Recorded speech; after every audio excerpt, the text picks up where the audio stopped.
Hi mga ka-bakers! Kumusta kayo? Ngayon naman ay gagawa tayo ng carrot muffin. Handa na ba kayo? Ang mga kailangan natin ay all-purpose flour 400 grams, sugar 300 grams, salt 1/2 teaspoon, itlog 4 na piraso, baking powder 3 tablespoon, condensed milk 1 lata, fresh milk 1/2 cup, mantika 3/4 cup, at carrot na 150 grams. Ilagay na natin ang mantika, fresh milk, asukal, baking powder, asin, 4 na itlog, condensed milk. Haluin muna natin ito hanggang sa matunaw na ang ating asukal at lalo na ang ating asin. At atin nang ilagay ang ating all-purpose flour. Haluin na natin ito hanggang sa tuluyan na magsama ang mga ingredients na ating inilagay dito. Pagkatapos ay atin na itong ilagay sa ating mixer or ilagay na natin ito sa ating mixer at atin nang buksan.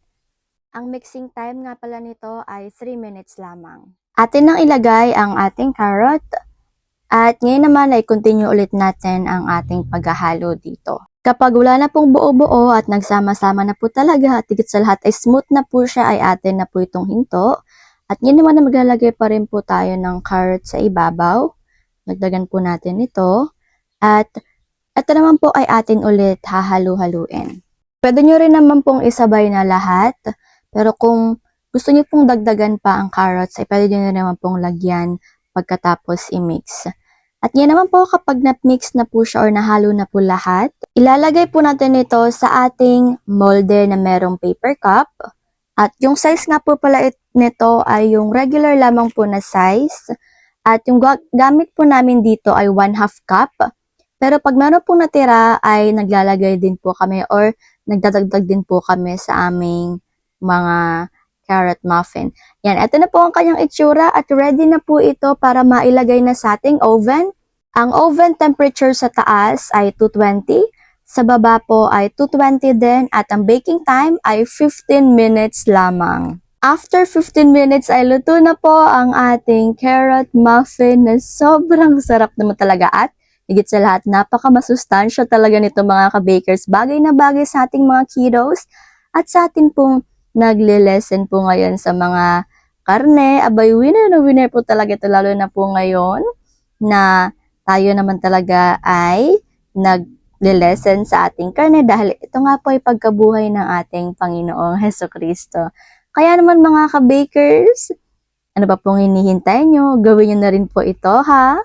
Maganda rin naman po talaga itong ipanghanda lalo na pag tayo po ay nagfa-fasting.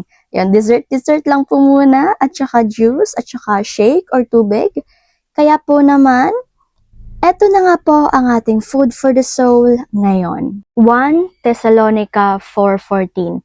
Dahil naniniwala tayong si Jesus ay namatay at muling nabuhay, naniniwala din tayong bubuhayin ng Diyos upang isama kay Jesus ang lahat ng mga namatay na sumasampalataya sa Kanya. Amen mga ka-bakers! Amen! Maraming salamat po sa pagtangkilig sa ating video at sa ating channel na rin. Mahal na mahal po kayo ng ating Panginoon. Dapat lamang tayo manalig sa Kanya at huwag tayong mawala ng pag-asa. Okey-dokes?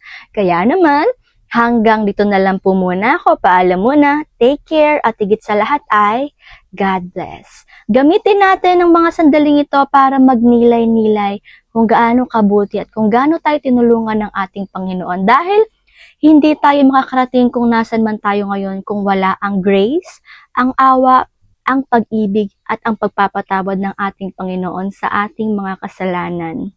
Kung tayo man ay naghahanap ng taong hindi tayo iiwanan na sobrang faithful, abay, si Lord yun mga ka-bakers. O diba, napaka-green flag.